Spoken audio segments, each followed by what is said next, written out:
Hello and welcome. Welcome to the Earth, Sea, Love podcast.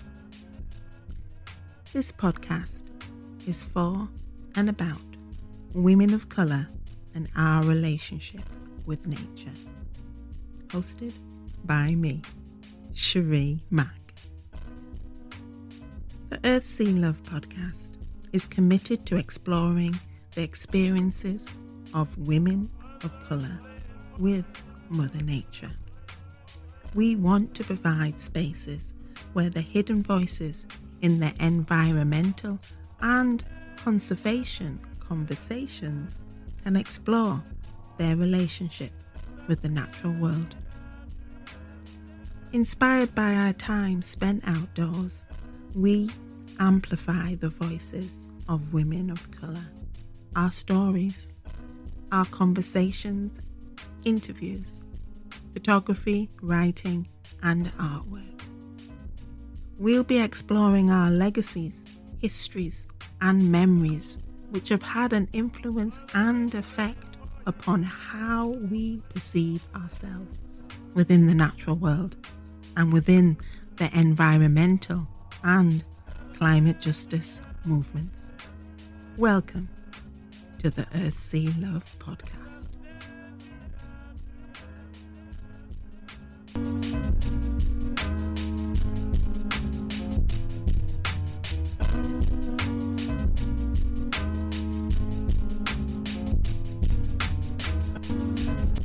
The Earth, Sea, Love podcast has been made possible by the funding from National Lottery Heritage Fund. Thank you. Hey. Hello again, and welcome to the next episode of the Earth, Sea, Love podcast.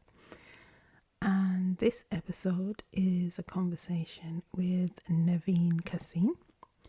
And when you're listening, you'll find out that we've known each other in one way or another for the last 13 years. And Niveen is probably one of the last good souls in this world.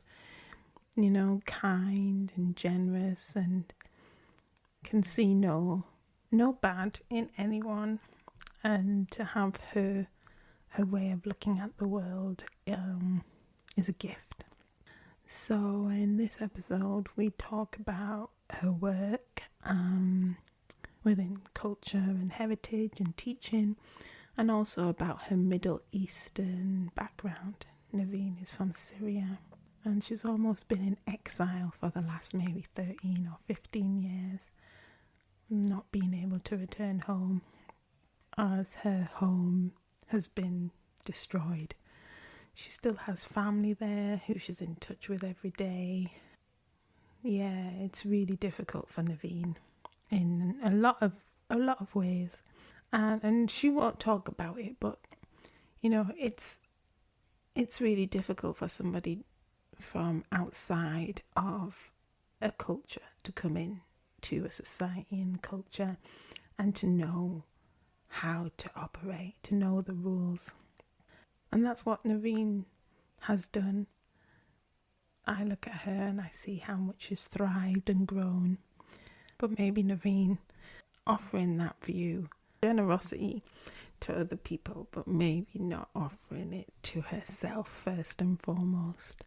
So nature, being within the natural world, has definitely provided much solace and healing for Niveen, as you'll find out when you listen to this episode.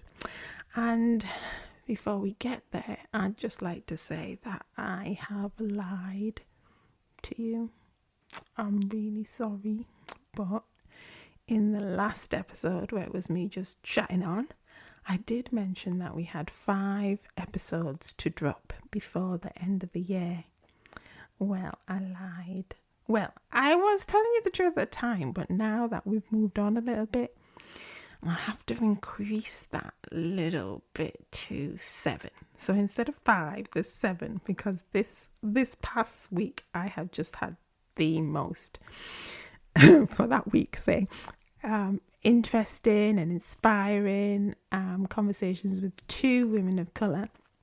And it makes sense to bring out all the episodes that we've recorded in 2020 so that we can go into the break on a high at the end of this year. But then also, we have a break and then we can come back next year, 2021, with some more juicy goodness and conversations and interviews and stories.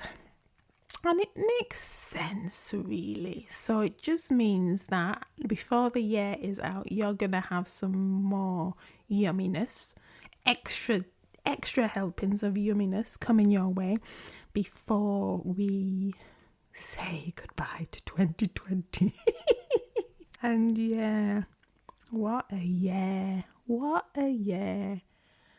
This episode comes to you as we're in our second lockdown here in England, and I'd have to say I don't think my life has changed that much from when we were not in lockdown, because I've just carried on living safely within my little bubble and connecting with people virtually.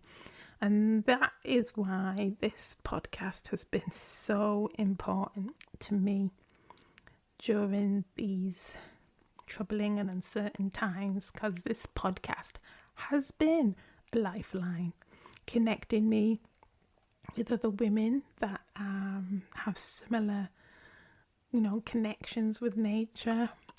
But at the same time, it's also made sure that we've kept up this connection with the natural world itself. And not just with each other, but with nature.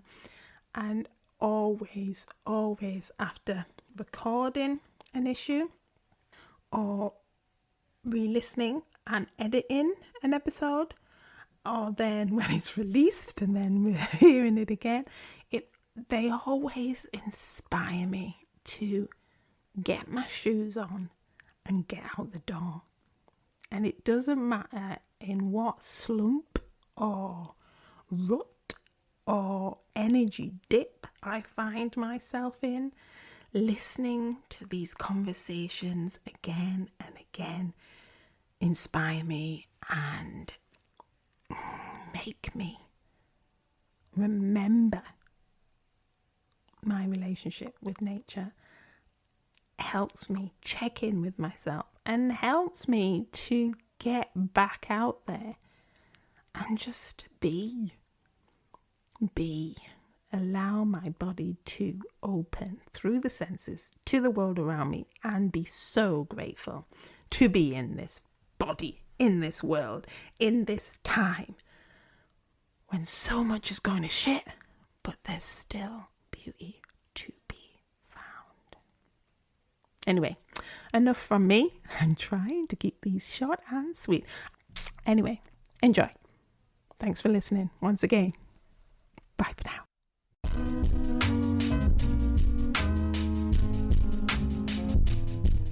But first of all, I always ask, how are you? How are you coping in the present situation with COVID-19? How are you doing? Mm-hmm. I think I'm doing good. We're having warmer, and sunny days. It's summer already. So the sun is out early in the morning and the sky is blue. And, sometimes it's just you can, have the music from the birds. So, yeah, and in terms of coping with the pandemic, I think it was quite difficult at the very beginning when the lockdown was still fresh, like we weren't able to go out. Kind of just for me, being cooped up in my tiny flat, not much to do.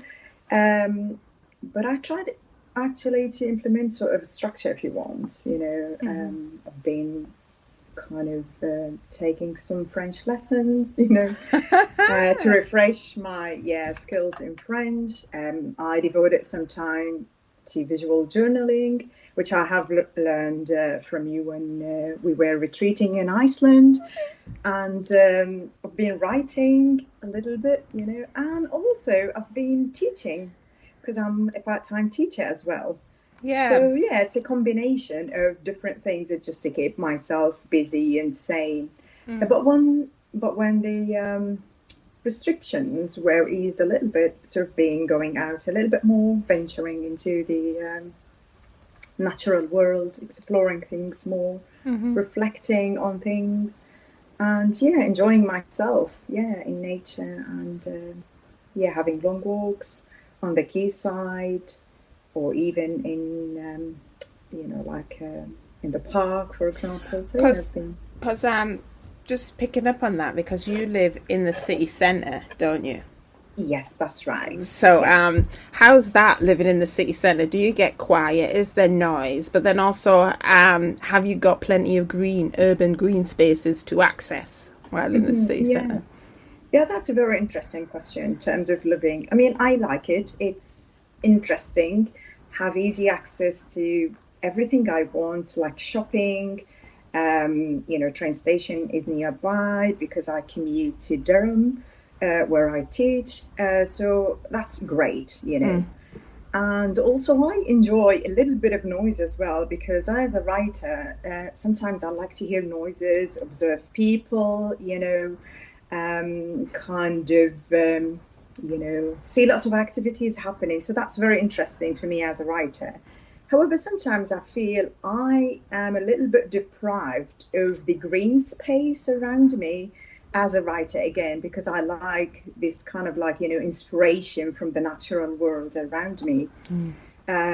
Plus, the noise can be slightly, distracting a little bit. However, in general, it's nice.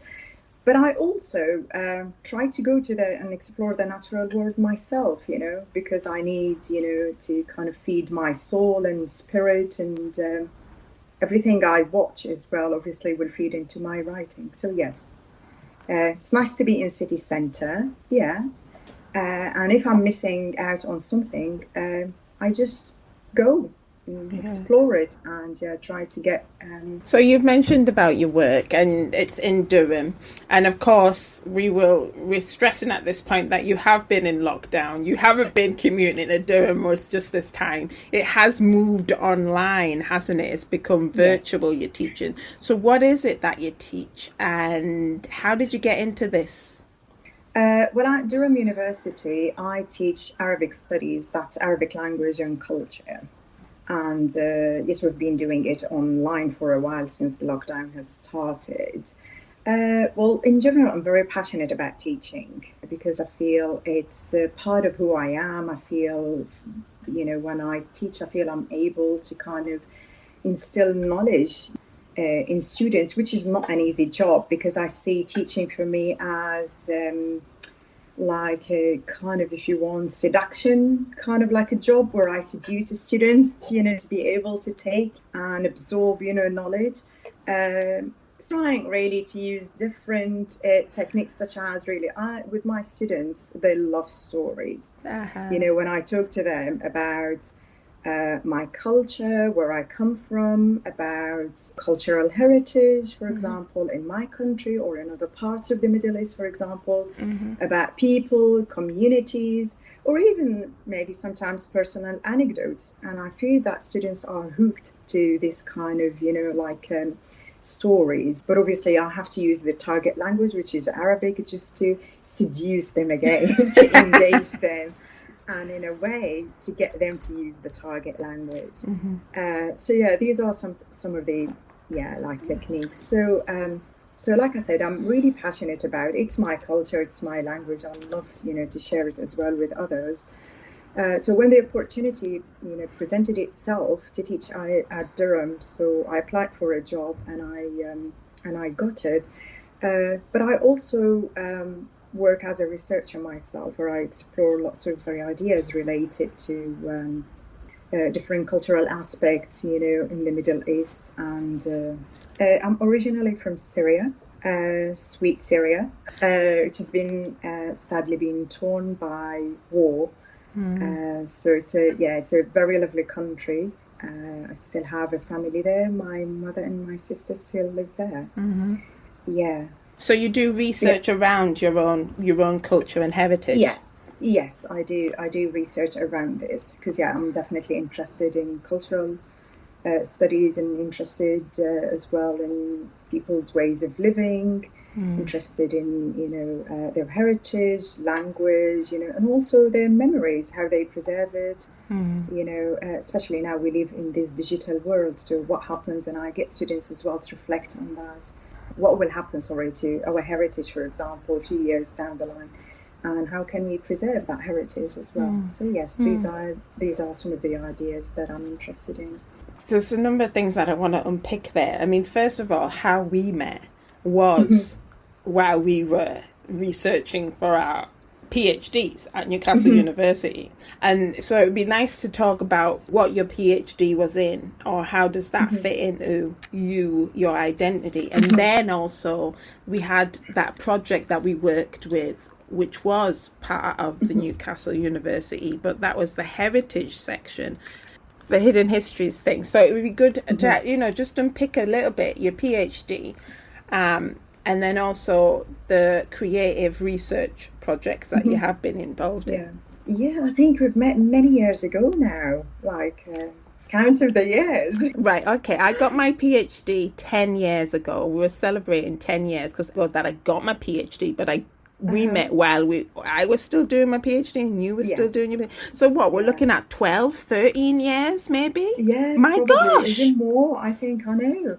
I think I was having one of my, annual assessments, and one of the panel members mentioned you, said, we have a writer, a creative writer actually, who's a PhD student who's working on Black British writers, and you are doing this PhD on, in African American literature. So perhaps you might need to meet and talk about your work, etc. So I think, we had this introduction email from the lecturer, and I think I remember, you nicely responded and said, okay, let's arrange a meeting. So, and we met together, and I was super excited because I think it was a very special moment for me, for the very reason is that it was my first time to meet a writer.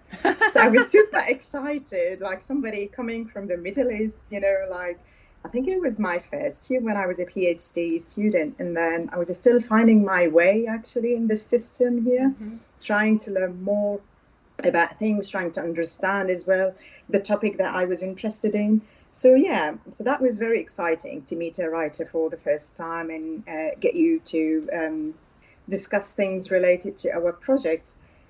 Yeah, I think you've given me some insights and, comments on my work.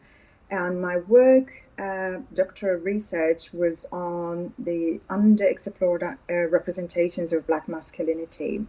And actually what drew me to this topic, because I knew very little actually about the topic itself, let alone the field of African American literature. Yes, I'm interested in literature in general because that was my background since I was in Syria. But we didn't study the history of, African Americans in depth. I was only introduced to the history through Toni Morrison's beloved novel, which felt I was immediately hooked to the narrative, the poetic language, the images. The pain oozes through the lines, but it was written, I felt, in a very empowering way that makes you feel that, yes, there is hope. So the message was quite strong, and I felt that, yes, I'm very interested in the story of all marginalized people who are underrepresented, people who are still suffering, perhaps, from centuries ago. So I thought, well, I'm interested really to explore this, area a little bit more and know more about African Americans, know about their sufferings, their challenges, and understand the history more. This love of history you brought to a special archive that Newcastle University has, doesn't it? That's now become a memorial, an international memorial for memory. So what was that project? Because that was you probably taking your skills that you'd apply to these African American texts to actually apply to real life. Yes, exactly. I've extended actually my interest in marginalized, communities and displaced communities, actually to apply to Middle Eastern communities. We've used the Gertrude Bell Archive, which is in Newcastle University. Through this archive, we've been able together to engage actually a community of Iraqi Christians who reside in the northeast of England. And the purpose was that actually to, if you want, unearth hidden histories about these communities, about their lives at that time, also to know more about, if you want, their suffering, their challenges, what happened, but also more importantly, to see how these communities actually read their past in the present. So that was very important to see how they would approach their history, and what new memories would they make out of historical incidents. The archive is all about Gertrude Bell, her writings, her imagery, and that's what we hooked in on, not actually Gertrude Bell, but what was actually behind her in the frame of this photo, and that would be the Middle Eastern community, but then also the landscape that has been what might have been there or might have been discovered at this time because there was archaeology around it, but then which is no longer there. And I'm interested in that idea of the landscape. What we were looking at was reading the landscape for destruction, for population, for history, and how that's changed now. We picked up lots of images from the archive, shared it with the community about lots of buildings, like I said, and landscapes which are no longer standing. They were all either bombed, during war, for example, in the past, or perhaps when ISIS as well attacked certain areas in Iraq. So yes, there were lots of actually memories and interesting incidents, historical incident that happened, and that meant quite a lot to the community, or the Iraqi community that we worked with, in terms of their relationship actually to their, as well, if you want, landscape, and what it meant for them, especially if it's, for example, like religious places, like some churches, for example, or maybe, other places of worship, or maybe even their own homes have been destroyed and bombed and lost, during the war or the several invasions that Iraq went through. Just picking up on that idea of the memories of the community, I'd just like to talk to you about your memories, because as we said, we've known each other for nearly 13 years or more, and you've been in the UK for that time and maybe a bit longer, and you haven't been back home to Syria in that time. You must have left there as a young woman, because you're still young. Yes. Yeah. What can you remember of the landscape of Syria? I mean, were you brought up with a relationship with nature, with the land around you? I mean, where did you live? Where were you brought up while you were in Syria?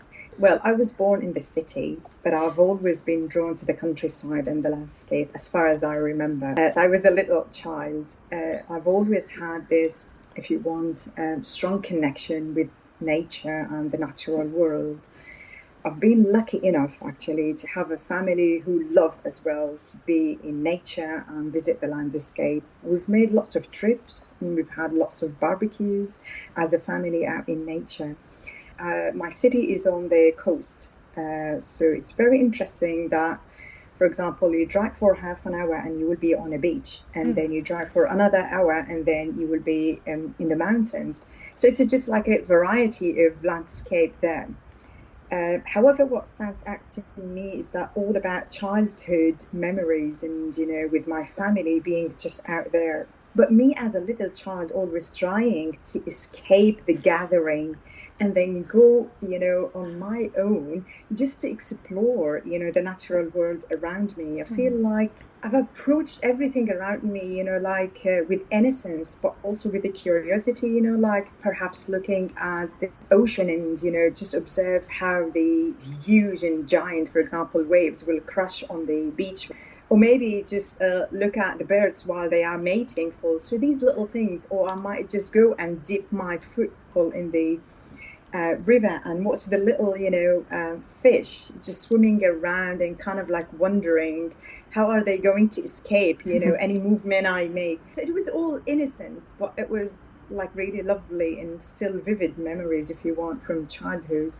I don't think I've tried really to kind of have any particular or attach any particular meaning to what I was observing at that time. Like I said, it was just pure curiosity and innocence.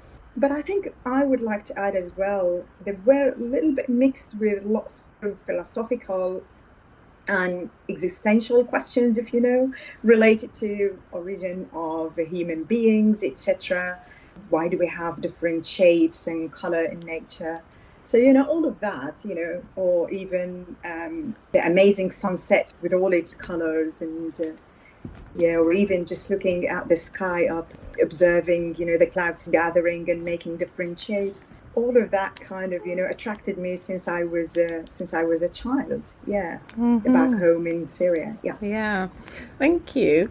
Seems like, as you said, that innocence, but then also that curiosity while in nature and sort of asking questions of different aspects of nature. You mentioned the fish, and so thinking about this, because you've got this opportunity at the moment, I mean, I say at the moment, but we are in lockdown still, of being a writer in residence in nature. Are you going to bring this questioning mind, this questioning identity to this residency in nature? I mean, where is this, and what do you hope to do once you're out there and free again?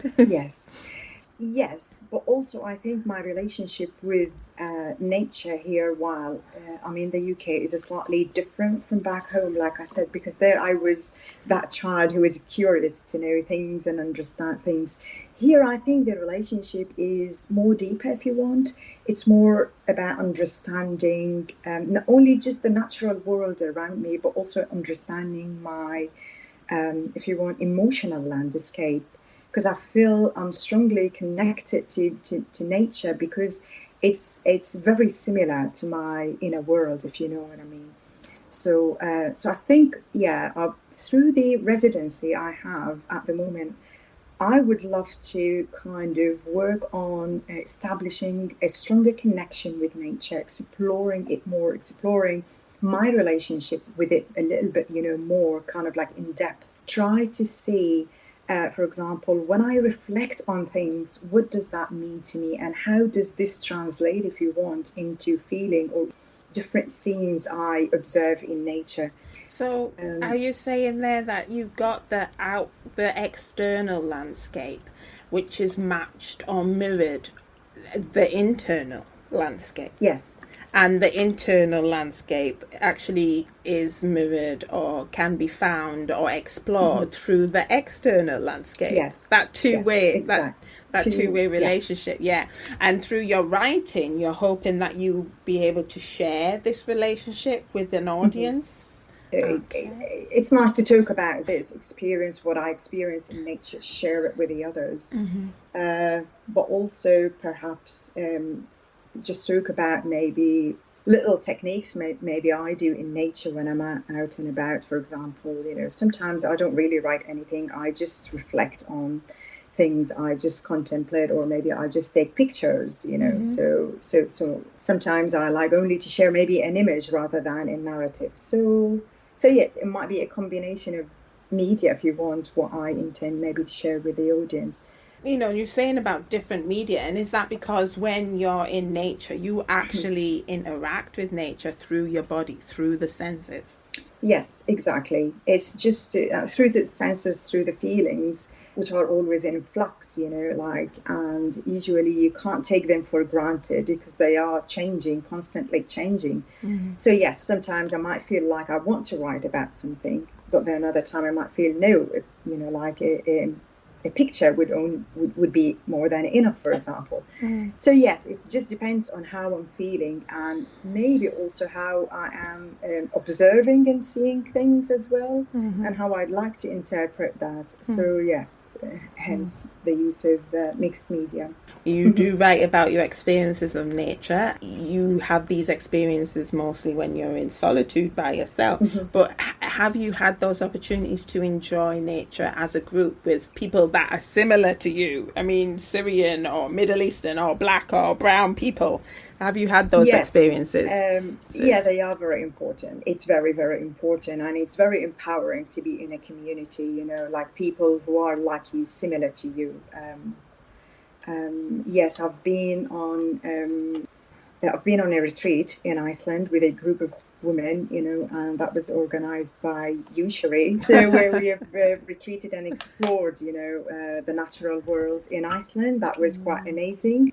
But also I've been part of a project which was called Wayfinding.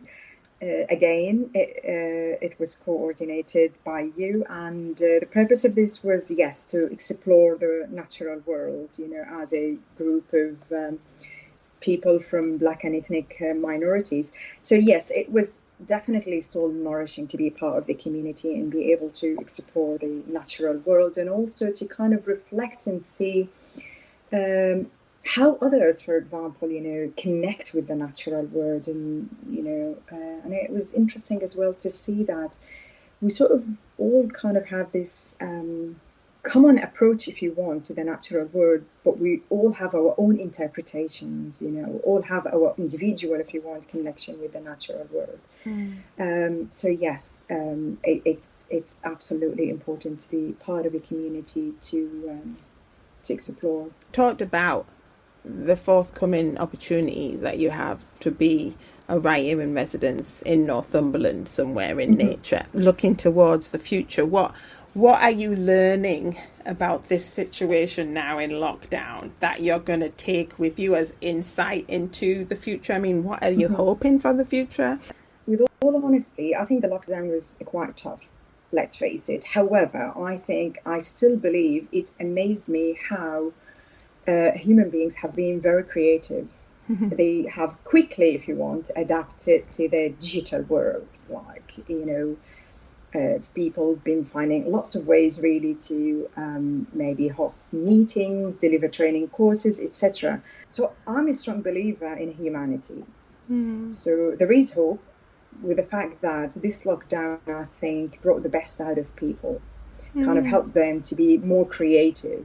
And this is something that I would like to capitalize on myself on a personal level, because I feel this is something that motivates me actually to keep working on what I love to work.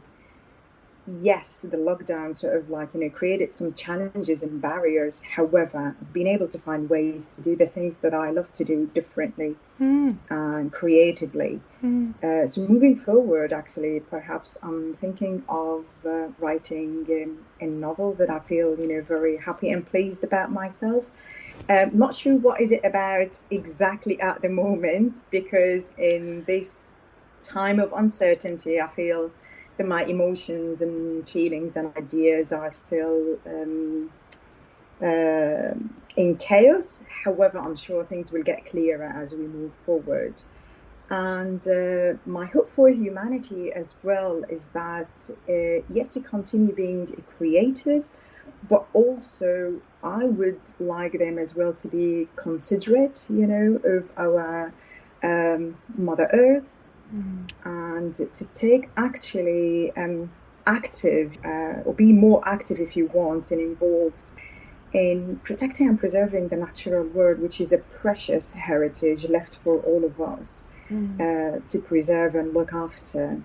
I mean, as you have noticed that during lockdown, the wildlife actually was thriving more. Yeah. And this is amazing, you know, to show that when we eliminate the human impact on the natural world, then the natural world thrives. So I really would hope that human beings would be, you know, active agents in preserving and protecting our natural heritage.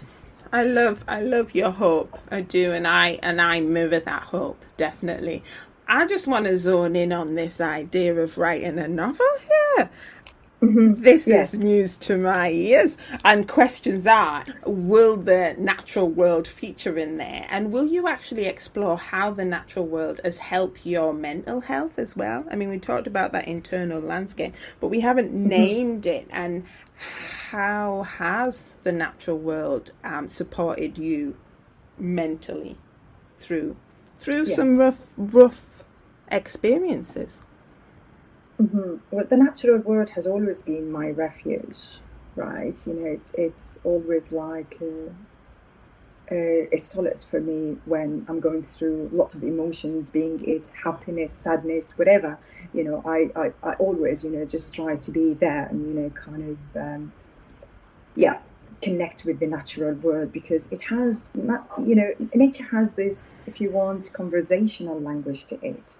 It might not be verbal, but you can feel it when you walk maybe under a tree, and then you feel it's like it's just inviting you, telling you, okay, you can have a rest there for a while, and then you can just carry on, put your load here under, the leaves, for a while, and then you can carry on walking. So it's kind of like, interesting feeling you have there. One thing that helps me as well with being out in nature, or taking my nature fix, if you want, is that I've developed a habit which is as well as old as I can remember. Sometimes I resist writing my ideas on, pages, because I don't feel like doing it. So I end up doing it on 3 leaves, which might sound silly, because I know probably the sky is pouring down some heavy rain on us. It means that it will wash away everything I have written on the leaves. But I keep doing it for the simple reason is that knowing that the ideas will go nowhere, but I still believe that it must go somewhere, in this universe. Especially if I'm writing letters to my loved friends and, my family, or maybe just writing letters to the universe, expressing different things. So I love to pick those leaves, sometimes, and then just, scatter them in the river, knowing that they will end up somewhere. So this is what I love to believe. I don't like to write actually my ideas or messages on maybe rocks or maybe anything solid, because I know it will stay there forever. But I know things are constantly changing. My feelings and my ideas will always change. So that's why I just write them on, 3 leaves, because I know even though these are permanent, but I know they must have like a greater impact, either in the present or in the future. I don't know, but I just love doing it. So that's very therapeutic and healing for me as well. Nature helps me to shift the energy, whatever negative energy I'm having. If I'm having a bad day, or maybe, just feeling a little bit down, nature has always been, my medication, if you want, has helped me to shift that energy. That's lovely. Thank you, Niveen. The writing on the leaves, and it's a gift because you also give them to people with messages on, specific messages for the individual. Because I know that you gave each of us at the retreat in Iceland a leaf with a message on, and I still have that in my Iceland journal now. Oh, thank you. Because it was such a unique and personal gift that you gave us, that it has to be cherished. So thank you for that gift then, and then also pleasure. thank you for this gift now of talking to you. It's lovely to hear the hope that you have for the future, and that you have this intimate connection with nature that just keeps blossoming and growing. Thank you. Sherry. Keep well. Thank you. You too.